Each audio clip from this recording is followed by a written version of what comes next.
Chargers 37, Giants 21. Welcome to Talking Giants, presented by DraftKings. I am your co-host, Justin Pennick, alongside my other co-host, the Football Grump. Grump, I got to read off some things to start, and then I'm going to throw it to you. So the New York Football Giants are officially 4-9. They are going to officially finish this season with the losing record. It's the fifth straight season that the Giants are going to have a losing record, fifth straight losing season. 8 out of the 9 last years have been losing seasons, 8 out of the last 9. First time with 5 straight losing seasons since 1976 to 1980, which I feel like as the years have kind of gone on and as we've tried to weigh and evaluate how bad is this recent stretch of Giants football, the time that we always go back to is the 70s, whether it's the early 70s or, the mid 70s to early 80s, before Bill Parcells came. And I think, now it is very much officially very fair to compare the Giants from 70s and the time where George Young was forced upon this franchise to where we are right now. Grump, Giants lost big today. How you doing? Where are you at, my friend? Thank you for joining me. Oh, I'm glad to be here. If there's one thing that I'm happy about today, it's to join you in talking about this game rather than stew in misery by myself or annoy my girlfriend with it.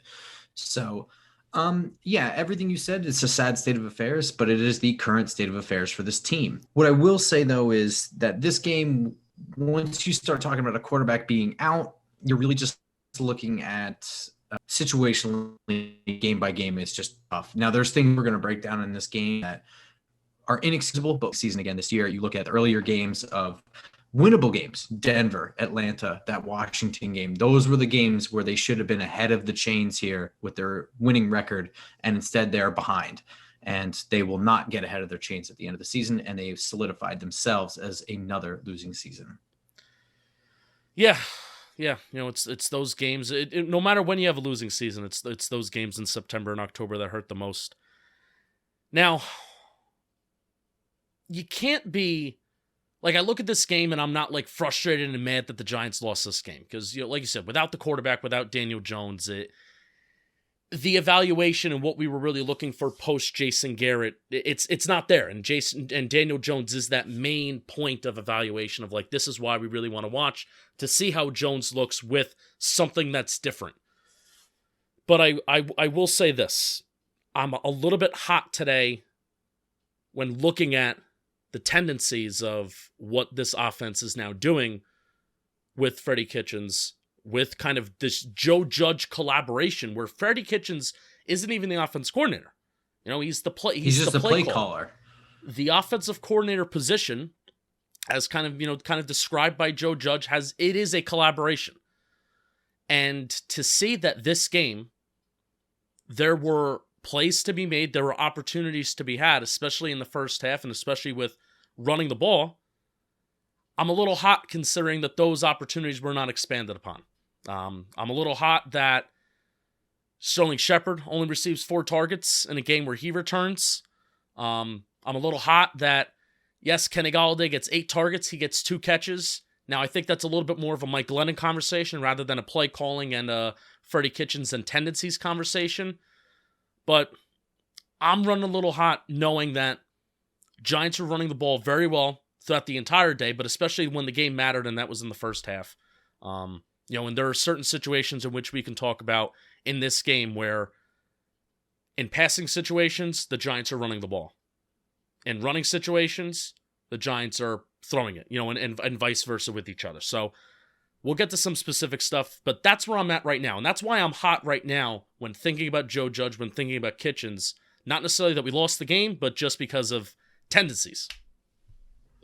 Yeah, I think when you have a quarterback out, the one thing that we could, without anything hindering us, was to grade Joe Judge's performance in this game. I mean, there's nothing, there's not a whole lot we can look at the offense and be like, well, this was the perfect scenario and they screwed it up. There's not one thing about the offense where you can look at it and say that.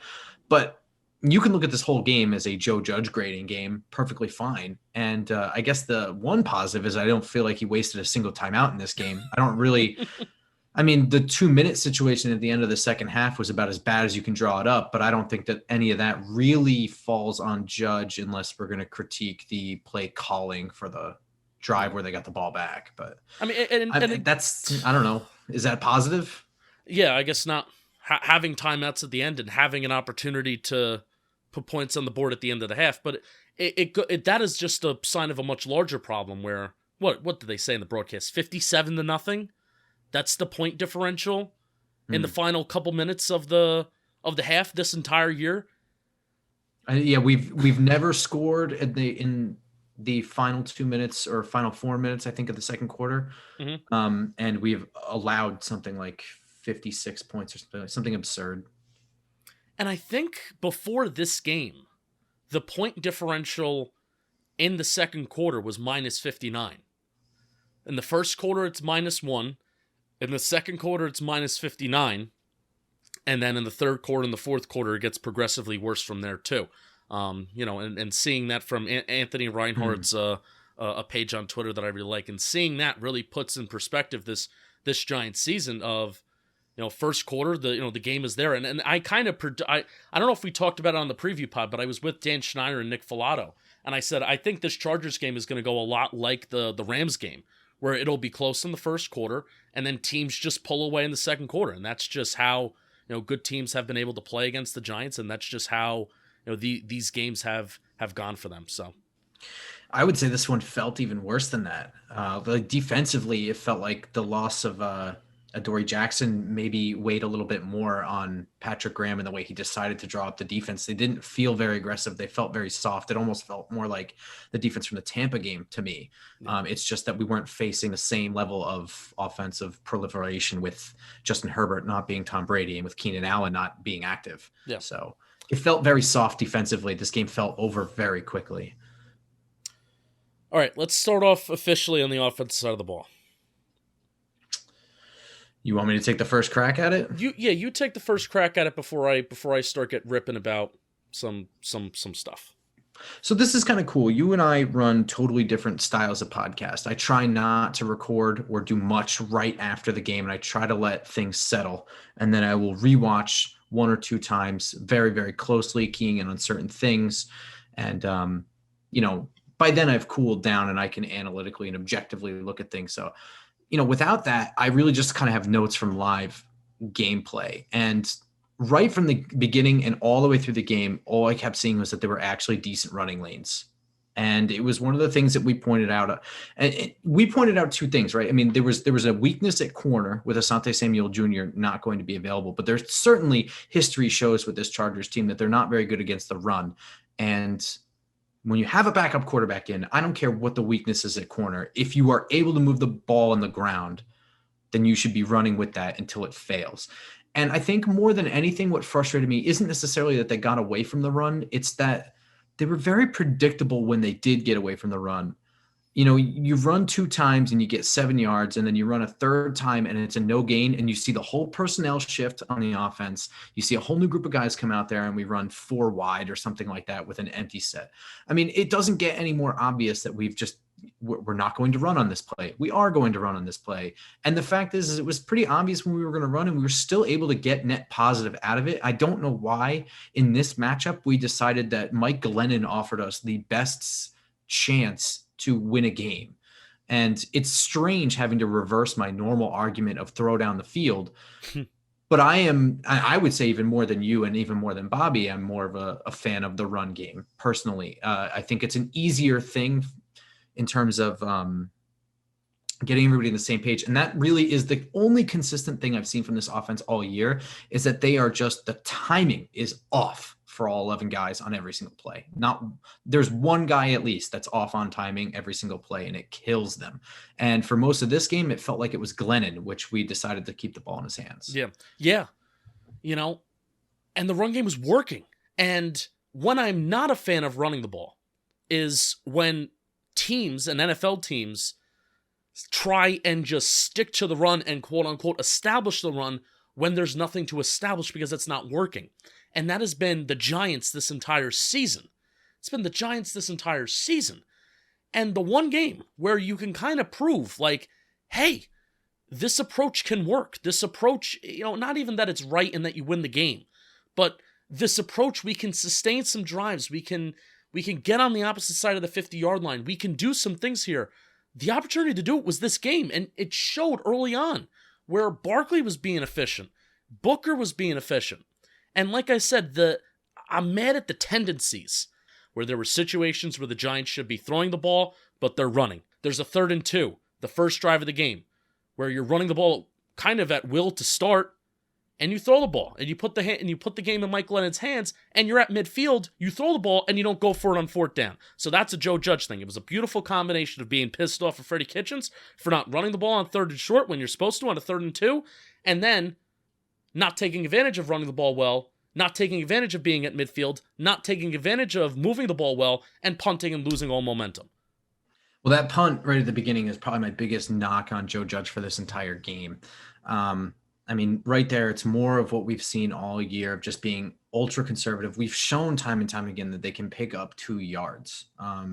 I think the babying of this offensive line and pretending that it's worse than it is, or just trying to protect every play from the offensive line screwing it up, is a philosophy that already admits failure. We all understand this offensive line is bad, but at a certain point, you've got to put some level of trust in it. At a certain point, you have to understand you can't run max protect on every play.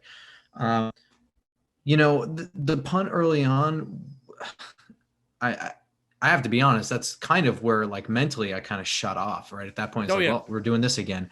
But I mean, with throwing on 3rd and 2, I don't hate. It's just when you have the running game working, I'm mildly annoyed. When you have the running game working and Mike Glennon is having to play for Daniel Jones, it just becomes criminal at that point. And then to top that all off with, like, well, we tried, and then to punt, but not only punt, but there was like mass confusion. I mean, Mike Glennon started walking the sideline, then he's gathering everyone back up to get in the huddle. And then we throw everything out, and then we go out there to punt, and there's no timeout. So thank God we didn't waste a timeout on that, but the management is still screwed up. So what happens is Riley Dixon goes out there. They have to snap it almost immediately because there's about 3 seconds left once they were lined up. Punt sails into the end zone, not a gunner in sight.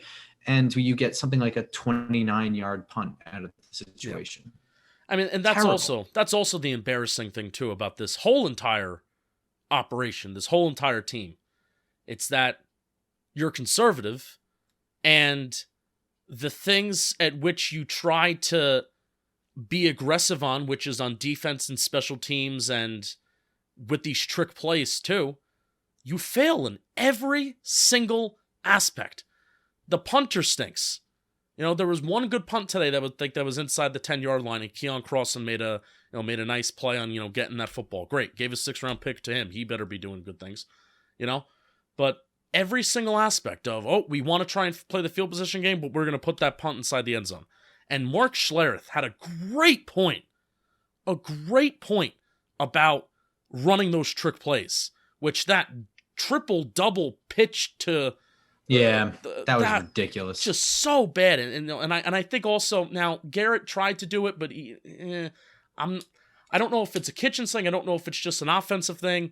But Schlereth had a great point where it's tough to produce explosive plays on trick plays when nothing else on offense works. Like, what are you expecting to catch the defense off guard by doing something different when you can't produce an explosive play or a big play to save your life to begin with? No. They're not going to respect anything different that you're going to do. So from top to bottom, anything different that they try to do or anything that they try to retroact from having an aggressive approach, it fails on every single level. Well, I think more what's frustrating is, that trick play was ridiculous, right? I mean, you do a handoff who I think it was Barkley in motion, who then tossed to somebody else. A receiver, Maben Shepherd. An opposite motion, who then flipped it back to Glennon, who threw at Barkley, who continued his motion kind of, but sort of faked like he was just done with the play. My bigger thing is that if you do all that, and they had Galladay screaming downfield, and I'm not saying he's open, but what I'm saying is if Barkley is covered, I would have preferred Glennon at least throw it downfield. I mean, what he ended up doing was sack the play and just threw it at the feet of Barkley. The thing is that trick play is predicated on an end around and a reverse, 2 plays that I don't think we have successfully run this entire season. They've been disasters of plays whenever we've run them. So you're running a trick you're trying to get them to bite on something that we can't run. It just doesn't make sense. And I also think, again, this is like more of inviting variables in there to make things easier actually makes things harder. I mean, there's just more opportunities to screw that play up than there was to make it easier. I would rather them fail on offense by just not constantly is a strong word. Consistently just throwing a ball up to Kenny Golladay than that. Like, or consistently throwing a ball to Sterling Shepard. And if you want timing routes, and, we talk a lot of, there's a lot of conversation about Jason Garrett's offense, how it was a timing-centered offense. Sterling Shepard was the one guy who got it. 80% catch rate with Jones, and I don't care who the quarterback is. Sterling Shepard is the best route runner on the Giants. The fact that he had 4 targets today and 2 catches in a game in which he's back, in a game in which he's taken a few weeks to come back, he's been on track to play in the past. I don't want, injuries or whatever. If you're out on the field, you're expected to play. I'd rather lose by doing that than these trick plays and not being aggressive. That's the bottom line. 4 targets. I totally agree with you, and I'll do you one. I'll do you one better. I don't think Sterling Shepard was targeted until the second half, which is criminal. I might be wrong about that, but it certainly didn't feel like he was targeted early. Right. Mm-hmm. I will say I liked the fact that whenever Kenny Golladay had one-on-one coverage, Mike Lennon was looking his way. Now the issue was that Mike Lennon was underthrowing him very badly. Yeah. And you said on Twitter. You said on Twitter he's not much of a burner to begin with. So the fact that Mike Lennon is underthrowing Kenny Golladay is a terrible, terrible sign of quarterback play. I think it's just his accuracy has just never been his thing. It's a little worse than I saw on film. You don't even need to be accurate to throw to Kenny Golladay. That's the whole purpose of signing him. The other thing too is that whenever you have a guy behind a defender, you're better off leading him than trailing him. I mean, if you overthrow him and he can't catch up to it, then that's one thing. But if you underthrow it, you're risking a pick where you might have had busted coverage. So I mean, like it's just bad quarterback play. Now, it is kind of what it is in a certain sense, but things like not getting Sterling Shepard involved in this game of all games where you decided that you wanted to run, not to run as much, that's criminal. I mean, if you wanted to be like, we're going to attack the fact that Asante Samuel can't play today, that's fine.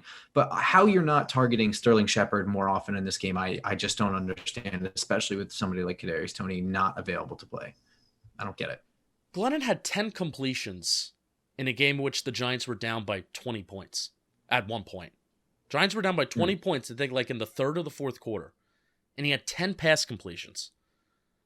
I don't know how that happens. I don't know how that happens. And, maybe to put a bow on this whole Justin Pennick bitching and moaning session here, I really do think that Joe Judge deserves the opportunity to see what an offense can look like without Jason Garrett. I think he does, and there's a part of me that still think that he still deserves it because Daniel Jones is not here. But if these are going to be the tendencies in which we're seeing, I'm not even talking about scoring points.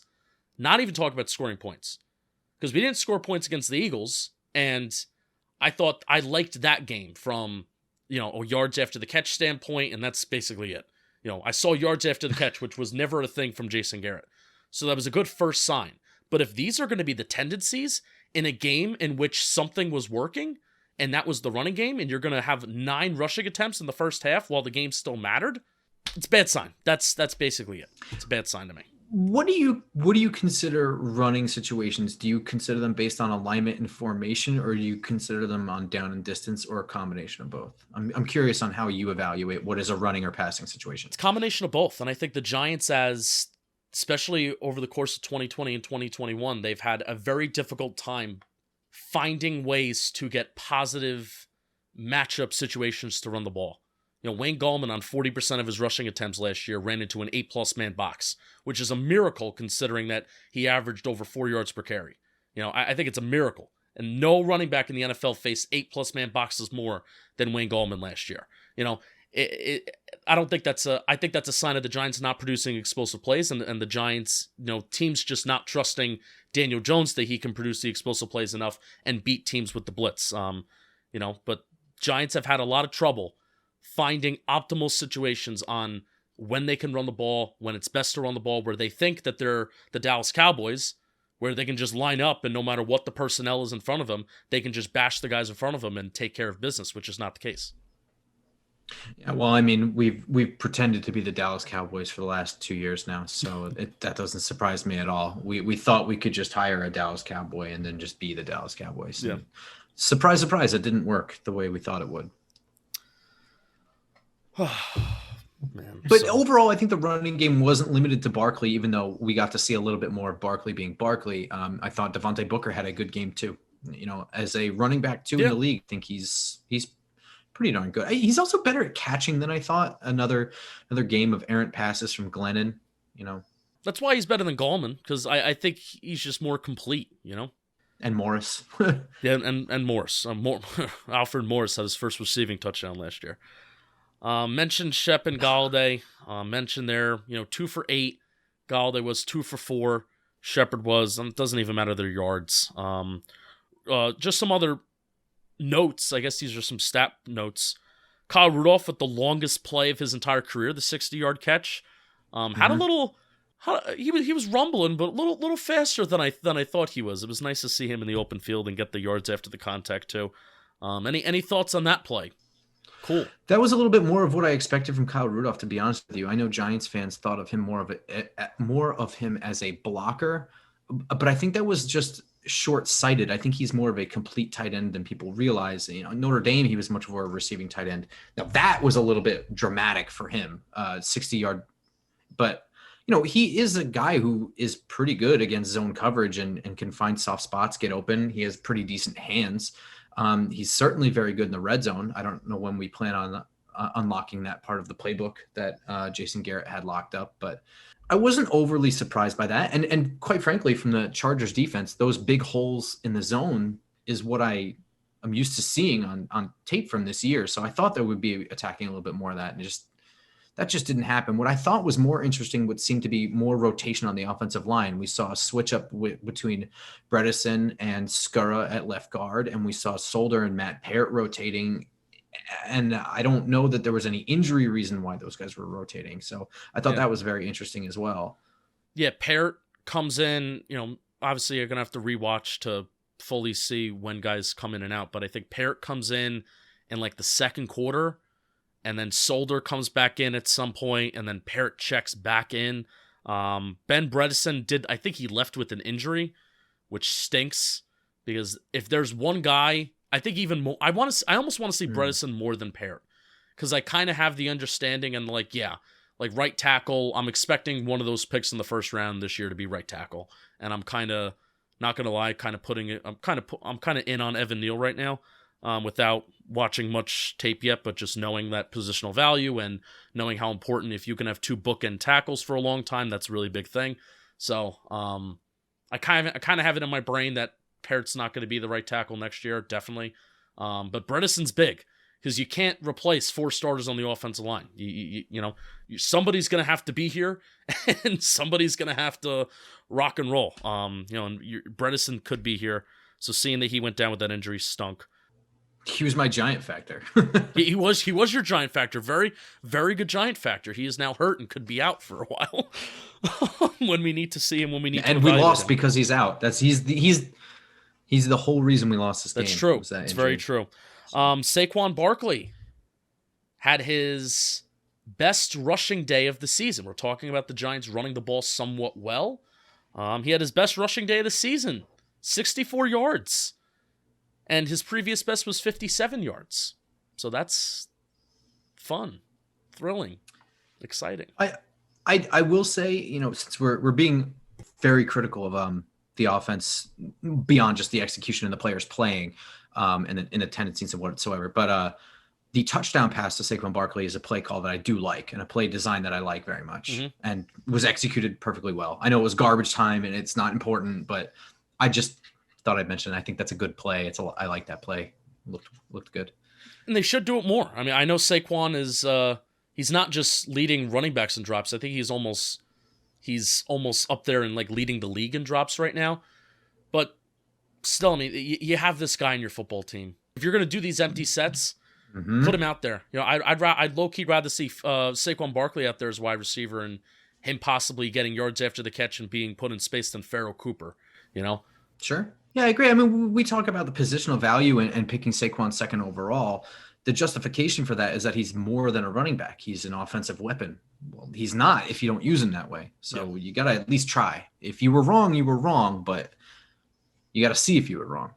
And with that play, my thought goes to, well, they put on tape against Miami that when Saquon was lined up out wide, that he would run that slant. You know, he would, when he would stick his outside foot towards the sideline, he would plant it and he would cut towards the middle of the field, and that's where he had those drops. This week, he plants his foot to the outside, he fakes like he's about to run that slant, and then he just sticks it, and then he goes to the end zone, and he catches the defender sleeping there, and it's a wide open touchdown. So cool. I mean, let's say it again. Don't drop the ball, bud. Yeah. Well, I think also it's a little bit easier to catch at a wide receiver spot than coming out of the backfield. Correct. Personally, turning my head around is not something that I always felt very easy. Yeah. All right, before we get to the defensive side of the ball, and we may even call snacks towards the end of the show comes to, it's the holiday season, and if you don't know what to get as a gift for a stocking stuffer, well, you better get it together. It's coming. What day is it? Today is December 13th, so you have 12 days to get it right. Today's sponsor, Manscaped, they have the tools to guarantee you to win this year's stocking stuffer or white elephant competition. Still haven't looked up what that white elephant competition is.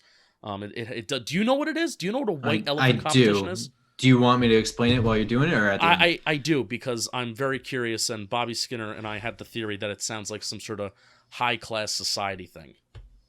Have you ever heard of a Yankee trader or a Yankee swap? It's the same thing. Okay.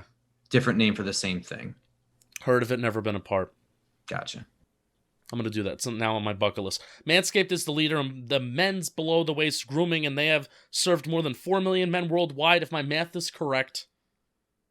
How many balls is that, Grump? I'm going to ask you. You have to assume that it's near 8. 8 million, you are correct. Yes. Yeah. Get 20% off plus free shipping at manscaped.com/giants. Ho, ho, ho, fellas, naughty or nice. 'Tis the season to perform, and Manscaped's best-selling product in the Performance Package 4.0, it's going to help you perform, and it's going to be at the top of every man's wish list this year. Lawnmower, body trimmer, the best trimmer on the market for your balls, butt, and body, plus the weed whacker for your nose and ear hair. It helps with, I have nose hairs that grow out of control. That weed whacker helps me there. So what I want you to do is I want you to get 20% off plus free shipping at manscaped.com/giants. Be the ballsiest gift giver this year with Manscaped. Again, 20% off plus free shipping at manscaped.com/giants. Thank you to Manscaped. Get that Lawnmower 4.0, get that Weed Whacker, get the Performance Package 4.0. Grump. Defense. Mess is right. I was disappointed. I thought that not having Keenan Allen was such a huge advantage for us. You know, Mike Williams to me is a big bodied guy, but I figured that this was a defense that could take care of that. You know, I thought there'd be a lot more zone coverage. It burned really badly, putting Bradbury in man coverage on him and forcing him to try and keep up with him across the middle of the field is just not a situation I would have drawn up. On top of that, I mean, really, again, we like Patrick Graham, I think. I think we like most of the roster we have. Today, it looked like Dexter Lawrence was the only up on the defensive line that got off the bus. I mean, or am I wrong? I might be wrong with that, but it looked like to me Dexter Lawrence was the only one consistently getting into the backfield play after play. Other guys made some flashes, but I don't know. What do you think? Did anybody else really show up for you in this defense? No, I think Dexter had his best game of the season, this game. And, you know, you really have to, you know, really go fishing here to find positive talking points of this defense. But, you know, Dexter did have his best game of the season. He had a sack. I thought it was funny because the Giants were losing by 20, and then he gets that sack. And then you see that he wants to do, like, his celebration dance, but then I think he thinks twice about it and he doesn't do it. And I found that to be funny. There's nothing more frustrating than seeing guys like celebrate when they're down by multiple scores. It's like, dude, What are you doing? But I appreciated the mental thought process of it. Yeah. I think they suffered a lot losing Leonard Williams fairly early in this game. I'm not sure exactly when he went out, but it was before halftime. He went into the locker room, came back out with that elbow brace on, but he did not last in that game. In fact, he was in and out so quickly after that I totally missed it. You had to tell me about it. So yeah, 107 straight games for Leonard Williams playing, and he's kind of in jeopardy of possibly missing a game. I did say even when he was in the game, to put more salt on the wounds for Giants fans seeing Micah Parsons having 11.5 sacks, or I think 12.5 now, because he had 2 sacks today. 12.5 sacks, and then Rashawn Slater being one of the league's best left tackles. Rashawn Slater, there was a play where it was back-to-back plays where he put Leonard Williams on the ground and he put Lorenzo Carter on the ground, and it was very, very early in the game. That was not fun to see. It was less shocking to see him put Lorenzo Carter on the ground, but it was the one where it was like he's got Leonard Williams like on his knees. I thought he should have finished it. I wanted to see Rashawn Slater finish that block and kind of lay on top of him, but he's a good guy and he chose not to do that. So yeah, Rashawn Slater's really good. I think Giants fans would have been happy with him, but again, very short-sighted. Right. You have to remember that part of the reason we don't have him is for a pick that hasn't been picked yet. And so, I mean, if your goal was to get to the playoffs and lose this year and then be kind of relatively at the same place, then fine. Taking Rashawn Slater is probably fine. I don't think anyone would have complained about it, but we've yet to compare it to a fair comparison because we don't know what we actually got in exchange. I don't know. I want your take on this. Logan Ryan today got embarrassed pretty badly. He's going to have a tough day in the film room. Do you think that some of that is Logan Ryan just not being a full-time safety really? Or is that some lingering effects from positive COVID maybe? Because we saw Will Hernandez took a long time to really truly recover last year. I don't know. I mean, he was beat deep twice. It almost looked like identical plays. I think it was entirely on him too. Was any of that on McKinney? I don't think. Here's my question to you, because I think of the most notable play that I think of is when he got beat over the middle of the field. I think, the touchdown to Guyton is maybe one that you got to rewatch and like, oh, should McKinney have gotten there over there more? But also that was just an insane Justin Herbert play. I don't even know if you can really pin that on anybody. But there was one in the second half where he got beat over the middle of the field bad and allowed a lot of yards after the catch. How often has Logan Ryan played man coverage as like this free safety for the Giants? That's my question to you. You would know that better. They moved stuff around a whole lot, and it looked like there was a shift in how they had Xavier McKinney playing midway through the year. So, off the top of my head, I don't really know, but Logan Ryan's been either in zone, it felt like, deep, or playing downhill. I don't really remember him in a whole lot of man coverage that brought him deep.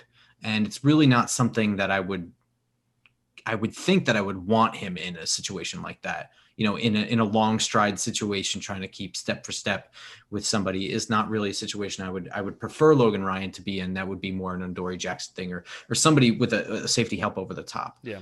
I don't really know. It did look like on the touchdown pass that McKinney was trying to cover the shallow thing in front of him.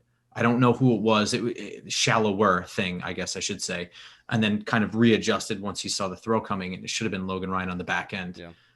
But I'd have to rewatch it and really see. And, again, initially it looked like both plays were on Logan Ryan to me. So now, why I asked that is because Logan Ryan, when he was a slot corner before he changed safeties, he got targeted a ton. I think he was a good corner. I think he was a solid corner, but he just got targeted a ton. And when you're asking, I think there's a difference between asking Logan Ryan to, like you said, cover those zones and cover those spaces that are deep versus when you're asking him to kind of come downhill a little bit more.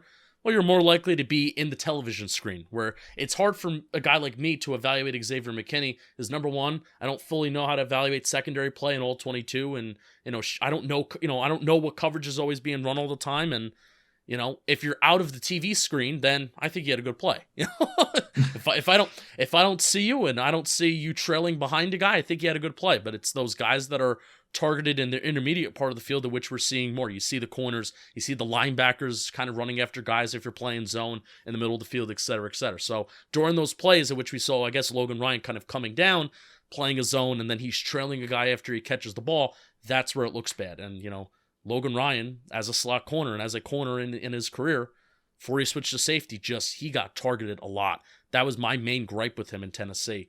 When we signed him, it's like, I like him, but he gets targeted a lot. So, yeah, I agree. I actually think Julian Love had a pretty decent game today. And again, the secondary players is something you got to rewatch in all 22 because they're not on the TV screen, like you say. And just because their guy wasn't targeted doesn't mean that they had a good rep. A quarterback just may not have seen it, or pressure may have helped line it up. But I thought that Julian Love had a pretty good game today. He had a good screen breakup. It looked like the only one on the play. This was after Leonard Williams was taken in because he's usually very good. Him and Dexter Lawrence are very good at recognizing screen when it happens, but it looked like everyone on the defensive line whiffed on the screen. And it looked like Julian Love was the only one who recognized it, came right up, slid underneath the block to make the tackle, was actually really, really good. And then came up big again, I believe, to make a tackle to prevent Justin Herbert from scoring a touchdown on a boot.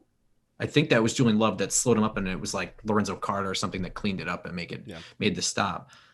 He looked pretty good today, but overall the defense really, to me, comes down to no pressure. Yeah. And also bad tackling. Tackling I knew was going to be an issue in this game. Austin Eckler is a really good runner. All three of these running backs are really good at shedding tackles. They were going to have to bring their A game tackling, and they did not today, but it wasn't horrendous either. No, 37 attempts, 152 yards on the ground total, 4.1 yards per carry. Austin Eckler, 12 attempts, 67 yards, 5.5 yards per carry. Like you said, what it boils down to this entire year with the defense, which is why I haven't been so tough on Patrick Graham. Like, a lot of people are like, oh, you were praising Patrick Graham. Well, look at this defense. And in the games in which the Giants defense has been really bad, it has been really, really bad. Well, the dude, I think, really this year wanted to be aggressive. Oh, yeah. He wanted to be. So, I mean, Denver, that blitz rate in week 1 was like 40%. Nobody gets home. And if you're blitzing and nobody's getting home, then don't. Then don't.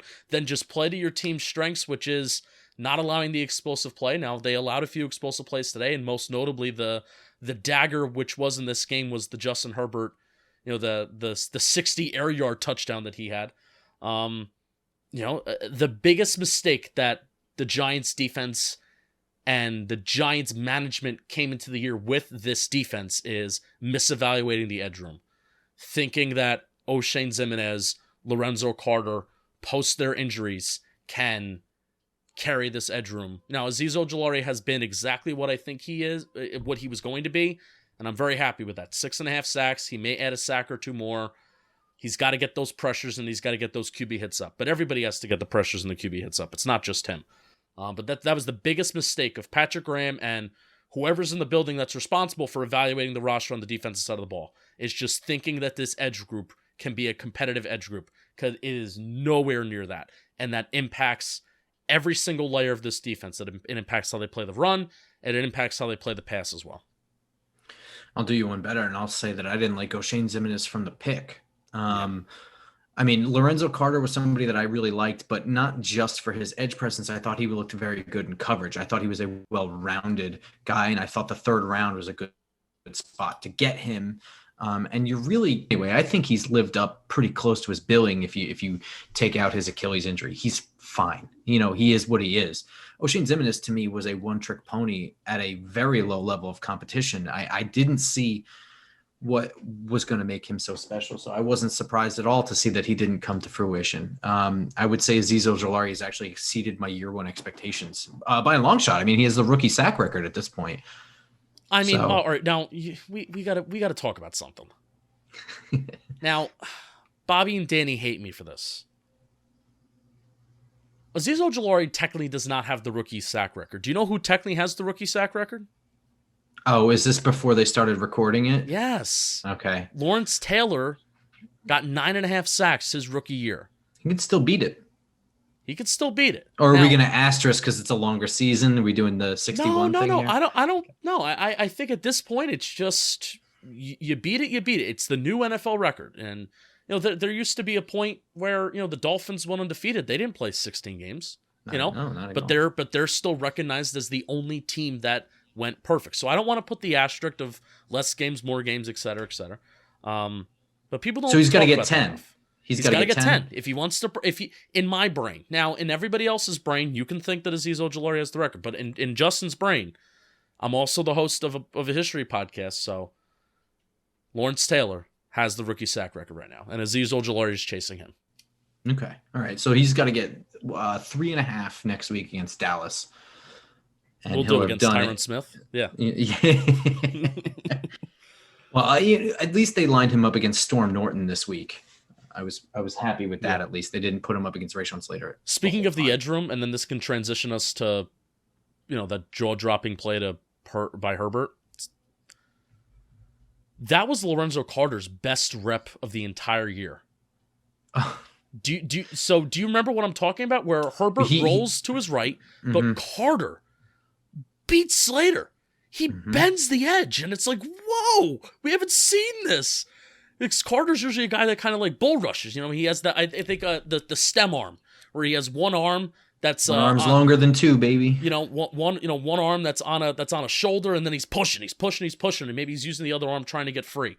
But Carter bent the edge, and he beat Slater around the edge. Nails Justin Herbert, but Herbert just delivers, one of the best throws that I've seen a quarterback have against the Giants in my life. That was a beautiful throw. I don't know about all of that. I have to think pretty hard about that. But considering that he got hit, the accuracy of it was wild. It's not just the distance; it was the accuracy. He couldn't have handed it to him much better than that. It was a 3rd and 11 too, which I'm thinking Carter's about to get this. Even if Carter doesn't get the sack, I'm still thinking to myself while that ball's in the air, I'm thinking, this is going to be incomplete. Carter got the hit. It's going to be 4th down. Giants are, going to get the ball back or not allow a touchdown, whatever, and we're going to go into the half and it's going to be 10-7. Nope. 17-7. I shoot myself in the foot every time I see a quarterback do what Justin Herbert did, and it doesn't matter. It could be a Giants quarterback or the opponent. Whenever I see them roll out and then throw across their body deep, I audibly say without fail every time, no way. I say it every time, and it always shoots me in the foot when it actually happens. And that one wasn't even just like a fluke like it happened. That was just like taking advantage of bad coverage twice. At least I was home alone when it happened, and I didn't embarrass myself in the stands, which has happened many times. If that was at MetLife, it would be one of those moments where it's like everybody's looking at each other like, did you see that? Were we here for that? It was not like, seriously, I do think there's a lot of plays that you watch other NFL games, and especially the primetime games, where there's jaw-dropping throws that you see Rodgers make, Mahomes make, but I'm talking about specifically versus the Giants. I think that, and I'm young. I'm young. I think that was one of the best throws that I've ever seen a quarterback complete against the Giants. Yeah, I don't know. The ones that stick out to me are the ones that the Giants make. Those are the ones I remember better because they're filled with positive memories. So the ones that come immediately to mind that I saw with my own eyes were Larry Donnell game winner against the San Francisco 49ers was a beautiful throw. Helmet catch 2.0. Yeah. And I was also in the stands for the Beckham catch, which was actually my birthday that year, which is pretty special for me. Yeah. And that one was one, I swear, you can ask the cranky thing, you sit right next to me, stood up and said, no way. I thought he was going to throw a pick. Swear to it. I do want to mention, I think we gave Judge an easy out by saying that his punt early on was his only screw up. I've been complaining about them doing directional kickoffs for 2 years now. I don't know why we play with the kickoff with the new rules. Just kick it out the back of the end zone. This is the first time I saw an opponent actually use their brain and let the ball roll out of bounds, start on the 40. I don't know why we did. Just kick it straight and kick it out the back. The rules are in your favor to let them start at the 25. Trying to get too cute with kickoffs, and we've been doing it all year. This is the last 2 years since Judge came here. Yeah. Way too cute with kickoffs. Silly stuff. And then the fake punt. Look. Yes. If you're going to throw on 4th and 9, do it with the best players you've got. I'm serious. Riley Dixon to Keon Croston If you told me that you've drawn up a play for Riley Dixon to throw a pass to Keon Crossan for a first down, I would tell you why. Why did you bother? Just run a play. I mean, I would rather be upset that the backup quarterback missed a wide open player than be like, well, of course he missed the wide open player. He's the punter. You know, I don't know what we're doing anymore. No, and that's why I said towards the first half of the show when we're talking about the offense, you know, and talking about Joe Judge, you almost embarrass yourself. You embarrass yourself by being aggressive in the spots in which you're choosing to be aggressive. It makes no sense. Where you're failing in every aspect of where you try to be aggressive, having your puncher throw the ball and, you know, maybe trying to gain an extra yard here or two on special teams, and your punter kicks the ball out of the back of the end zone and your kicker's kicking it out of bounds, which doesn't happen all the time. But, you know, when it happens, it's like, well, then you're giving them 40 yards versus 25 yards by kicking it out of the back of the end zone. So the situations in which they're choosing to be aggressive, they're failing in every regard versus, like I said to start, and like you just said, let your best players make the mistakes and fail. And I'd rather just give that 4th and 9 attempt to a contested catch to Kenny Golladay and actually locate the ball correctly versus totally behind him, or where he's in a position where he has to play defense and smack the ball out of somebody's lap. Like, let's do that. I agree. And I know you guys don't run a special teams podcast, and I certainly don't either. But this is not a poor selection of special teams players. Keon Crossan is a good special teams player. Cam Brown is a good special teams player. Gary Brightwell isn't bad either. Julian Love is a very good special teams player.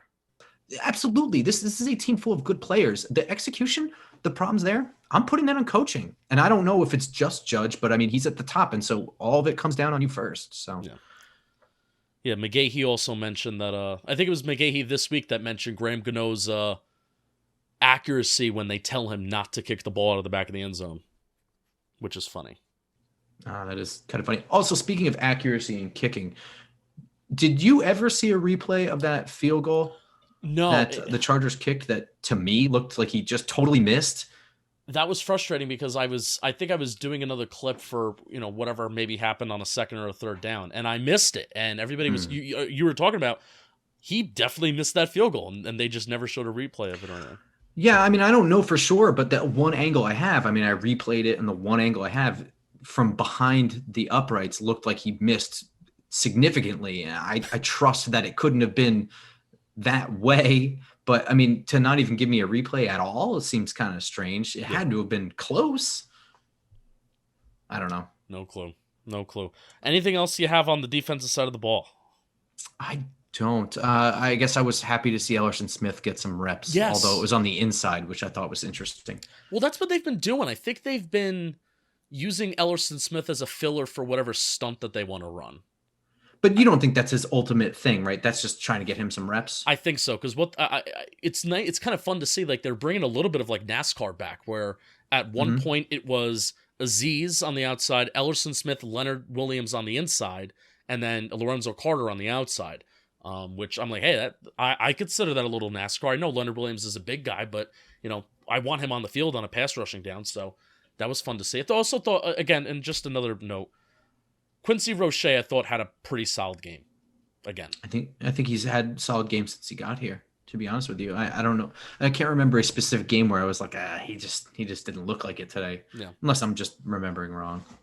But there's still a lot. There's a lot of work that this defense needs to do in addressing the edge room and addressing linebacker. You know, obviously Blake is a huge loss, but you know, even getting an interior linebacker too in here that can be athletic, or you know, dare I say, you know, be somebody like a Micah Parsons, where you know they can be versatile, where they can line up on the inside, they can line up on the outside, and they can be the Swiss Army knife. That's a very high expectation, but you know, this defense certainly does need a lot more help. And that's that. Yeah, I agree with you, man. We did a two-parter I did with Victor Perez from Just a Giants Fan podcast, and then again with the Cranky Fan, where we during the bye week where we evaluated what this team is going to look like next year. And I don't know. I just don't know if Blake Martinez is even going to be coming back next year. So inside linebacker is something they're really gonna have to look at, because his contract situation coming off an ACL, I think it's completely justifiable to cut him loose. So if they're going to do that, they can't roll out there with Tay Crowder and whoever is in the NFL sweep. Yeah. All right. Let's make the dough. Let's make the money. Football fans, I'm sure we all love high action-packed, high-scoring NFL games. But with the latest no-brainer from DraftKings Sportsbook, an official sports betting partner of the NFL, you'll be a winner once a single point is scored. New customers who bet just $1 on any team to score can win $100 in free bets. It's that simple. If Sportsbook isn't available in your state yet, you can get in on all the NFL action still. Everyone can play for huge cash prizes all season long with DraftKings Daily Fantasy Sports Contest. DraftKings is giving all new customers a free shot at millions of dollars in total prizes with their first deposit. So what I want you to do, I want you to download the DraftKings Sportsbook app now, use promo code JOHNBOY, bet $1 on any team to score, and win $100 in free bets. If they score, you score with promo code JOHNBOY this week at DraftKings Sportsbook. Must be 21 years or older. New Jersey, Indiana, or Pennsylvania only. New customers only. Minimum $5 deposit and $1 wager. Restrictions apply. One per customer. See DraftKings.com/sportsbook for details. Gambling problem? Call 1-800-GAMBLER. And DraftKings is going to be sticking around for a little bit. We re-upped a contract with them, so happy to have DraftKings along for the ride. Grump, I think we need to give a call to somebody. I'm not even going to lie to you. Before we start this call, I'm a little worried about the state of which Snacks is going to be in. He might be incensed by this game. I think he's okay, because a little behind the scenes, Snacks had Barstool and Roan. I don't know who this is, but I think he's very popular. Roan from Barstool went to Snacks' house today and filmed like a day in the life of an insane Giants fan during game day. So I want to call him and I want to find out how it went and the overall experience of the day. Snacks may be on Wednesday again. So don't hold your breath about that. Hey, buddy. Hey, Snacks, you are live on Talking Giants with the Football Grump. Final 5 minutes of the show. And we want to hear... Whoa! We want to hear how your day was. Hey, this is YouTube. Want to hear about it? Yeah. It was good. Want to give a little bit more detail? Well, we had Barstool at my house. We had spaghetti meatballs. And, everything after that. It was all natural and beautiful. I plug Talking Giants, too, so... Oh, wow. To me. Thank you. I really appreciate that. Did your father say anything that could get him canceled / hired by Barstool because he said something really egregious? No. So that was our biggest fear, and he didn't say anything bad at all. All right, good. He was the star of the show. Oh, I figured. They filmed more of him than they did me. Well, I mean, the apple doesn't fall far from the tree. I mean, that's what they say. Yeah, I guess. By the way, can I you're on YouTube right now? You live? Yeah, we're live. We're recording. Let's go. I wanna say this. Today would have been my grandfather's 90th birthday. Rest in peace. Rest in peace. If I had a beer, I'd pour it out. But yeah, no, it was a fun day. Can I say something about your grandfather? Of course. I'm glad he's not here to see this. Oh, I agree. Yeah. He would kill me. Yeah, he would kill you. It's all your fault. Your father gets mad at you when the Giants lose, like it's your fault. Me and my dad fight. You almost got to a fist fight a couple weeks ago. Yes. Did you get to a fist fight today? No, not today. That would have been great content. It would have been. But no, me and my dad usually fight every single week. Was Roan there? Whoever this Roan person is? Yes, he was there. Is he a nice guy? Oh, he's a great guy. Great guy. All right, good. Yeah. No, it was all very, very fun. They all ate. It was perfect. Is Barstool going to hire you now? Yeah, well, no. I'm going to work for John Ball Media. I'm not going to work for them. Oh, I love it. Oh, wow. I love it. See that? When is this expected to hit theaters? He said about like 3 or 4 days. So 3 or 4 I would days. assume like Thursday, maybe. All right. I love it. I love it. I All can't right. wait. So we may not have it for the mailbag episode, but we'll certainly We when's the mailbag episode? Wednesday? Yeah, we record Tuesday nights. That's the tricky thing. Yeah. Ah, shit. Yeah. All right. Well, if you need fill-in, I will happily help out. Yeah, that may happen. Bobby Skinner's still having difficulty breathing. What's going on with I have no. There's a part of me that's starting to think that he just doesn't want to do it for the rest of the season. I think he just hates this season. Yeah, that makes sense. Which you don't blame him. Or maybe he's got cancer. No, no, that was you. Yeah, we gotta. I can say that. We got some YouTube comments today that were like, I would like this person if Bobby doesn't come back. I'm like, what is happening right now? That's just neat. Yeah, no. And I think these people were entirely serious too. They're Alex, Big Blue in the Bronx. Somebody liked him on YouTube today. And it's like, I would want Big Blue in the Bronx to take over if Bobby can't come back. I'm like, oh my God. Wow. Oh man. All right, so you're a superstar. I mean, you're already my superstar. So. Oh, that's not true. Give me your thoughts on the Giants game today, in a quickly. Yeah, it is one of the most pathetic performances I've ever seen in my life. Sure. Yeah, I'm done. I'm done, man. Are we going 8? Are we going 8-9? No, I hope they lose every single fucking game except the Bears. This is very true. We have yet to talk about how important that game is. That's our Super Bowl. Oh, that's literally it. Yeah. I'll be there. We need to beat them. Grump is going to be in Chicago for that. Mm-hmm. Ah, fuck him. All right, man. I'll take a picture for you. I really am. I'm so disgusted, Justin. Yeah. I really am. I'm so disgusted. Well, I'm a little bit more disgusted with Judge and that whole process. So, you get to listen to that in the first half of the show. Snacks, I appreciate you calling. We probably will hear from you Tuesday night and Wednesday for the mailbag episode. Okay, my friend?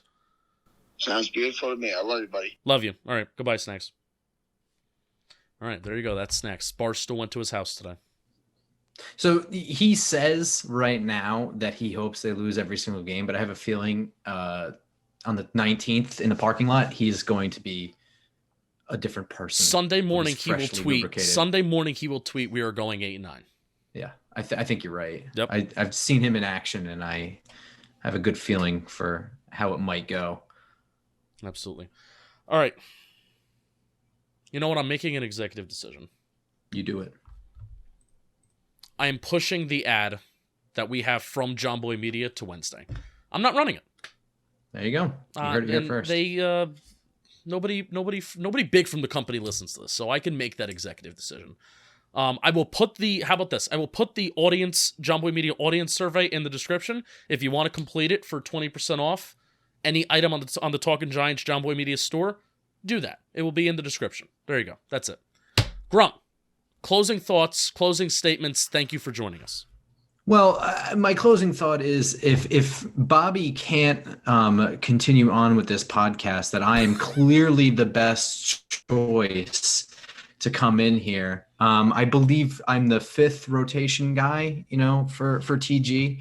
I'm not an official John Boy guy, but I met a dude and I shook his hand, I think, maybe. So that counts. As far as the game goes and this team goes, I'm not really going to lose my mind over any game Daniel Jones doesn't play in, except for decisions that Joe Judge makes. And this was another game in which there were some head scratchers in there, though admittedly less so than prior. So I'm going to try and not be too down on it. Keep looking at the young guys. And hey, Matt Parrott got some playing time and didn't look like a total disaster. So unfortunately, that's where we are now. And if you want a more educated review of this game, our episode comes out Tuesday morning. It's Just Giants Pod on Twitter, and on YouTube you can just look up Just Giants Podcast. You can find me there. I've been putting the links in the description. Podcast apps, podcast descriptions, and then YouTube. You've had YouTube descriptions. Just Giants. They have a YouTube channel, and they do. I know you do some other supplemental stuff too. Along with the podcast, at certain points, or at least when it's worth it. You nailed it right there, man. That's a lot of work to do that stuff. It started getting not worth it. And it started to get not worth it. So, Grump, I appreciate you coming on. We got 4 games left, and I enjoy watching the Giants. Obviously they're excruciating to watch, but football's different from a lot of other sports, in the world, where, hockey, there's 80 some games, basketball, there's 80 some games, baseball, there's 162. Our Giants, we get 17 times, and this year we get 8 home opportunities to watch them. So I'm going to enjoy it as much as I possibly can, and we will see you Wednesday for a mailbag episode. And until then, let's go Big Blue.